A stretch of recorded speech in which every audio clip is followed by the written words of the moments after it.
Buenas tardes a todos. Vamos a compartir nuestra oración a la luz de un pasaje que está en el capítulo 9 del Evangelio según San Mateo. Se acercaron a Jesús los discípulos de Juan Bautista y le dijeron: ¿por qué nosotros y los fariseos ayunamos mucho, mientras que tus discípulos no ayunan? Jesús les respondió: ¿acaso los amigos del esposo pueden estar tristes mientras el esposo está con ellos? Llegará el momento en que el esposo les será quitado y entonces ayunarán. Palabra del Señor. La práctica del ayuno que nosotros tenemos en este tiempo, que se limita simplemente a 2 días, uno es el miércoles de cenizas y el otro es el Viernes Santo.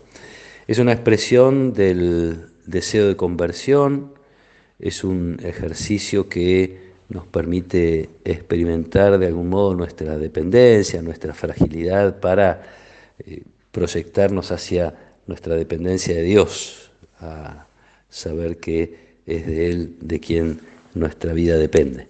Tiene algo que ver con el ayuno que hacían en tiempos de Jesús, en el sentido de que lo hacemos como un signo también de la espera de una presencia nueva de Dios.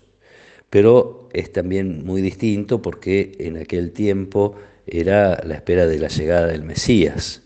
Para nosotros el Mesías ya llegó y esta es un poco la referencia que está haciendo Jesús con esta pregunta que no necesita respuestas. ¿Acaso los amigos del esposo pueden estar tristes?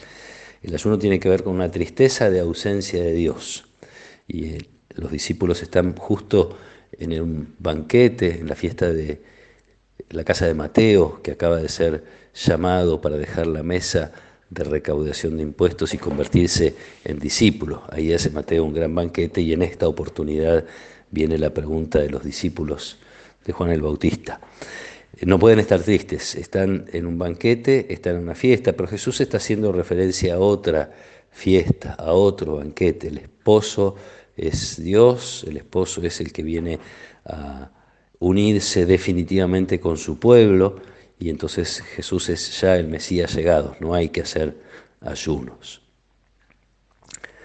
Jesús se refiere a estas bodas y también se refiere a un momento en el cual los discípulos sí van a estar tristes y sí les va a faltar el esposo, para usar la misma imagen. Uno puede pensar la tristeza del corazón de los discípulos en la noche del viernes, después de la pasión, la muerte de Jesús, hasta las experiencias de su resurrección, momentos de mucha tristeza.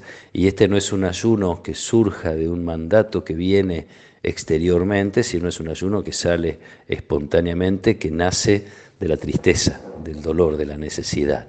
Esperan la llegada del Mesías como nosotros vamos a esperar una nueva llegada de Dios en la Semana Santa.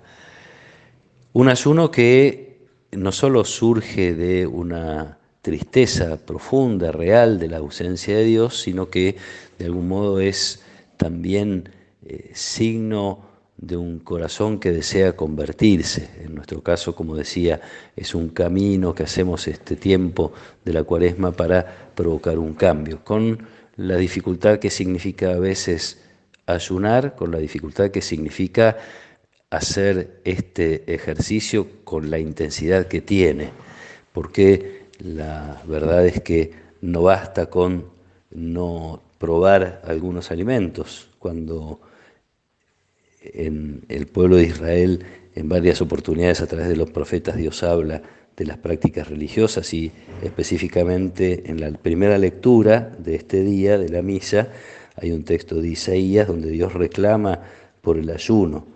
Ustedes ayunan para entregarse a pleitos y querellas. El mismo día que ayunan, dice, se ocupan de negocios y maltratan a su servidumbre.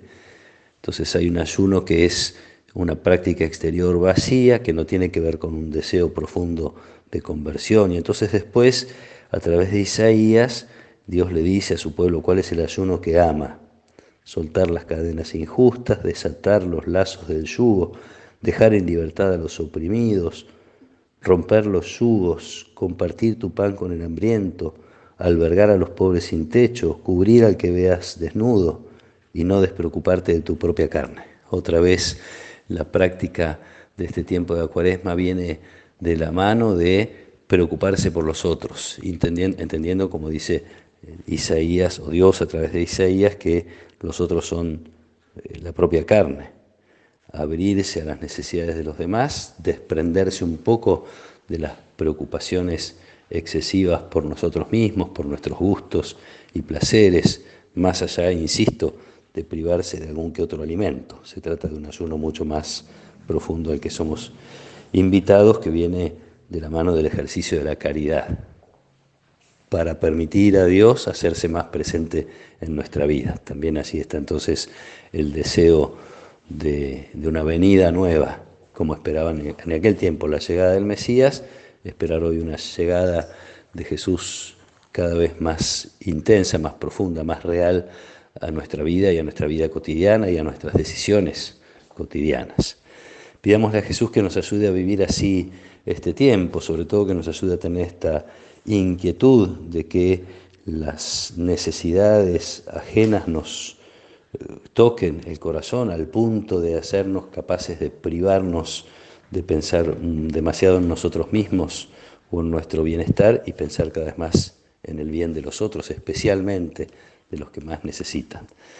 Hacemos este ayuno y caminamos este tiempo de la Cuaresma en una situación muy particular, donde percibimos que la humanidad está realmente muchas veces lejos de Dios, falta Dios en la historia de la humanidad. Estoy pensando específicamente en la guerra. Cuántas veces percibimos con mucha claridad lo lejos que la humanidad está de Dios, y allí también está nuestra parte. Somos una parte de la humanidad que intenta abrirle puertas y caminos a Dios para que vuelva a acercarse a nosotros. Que el Señor nos acompañe en esta tarde, nos acompañe siempre en este camino, que Él nos regale su protección y su bendición. En el nombre del Padre, y del Hijo, y del Espíritu Santo. Amén.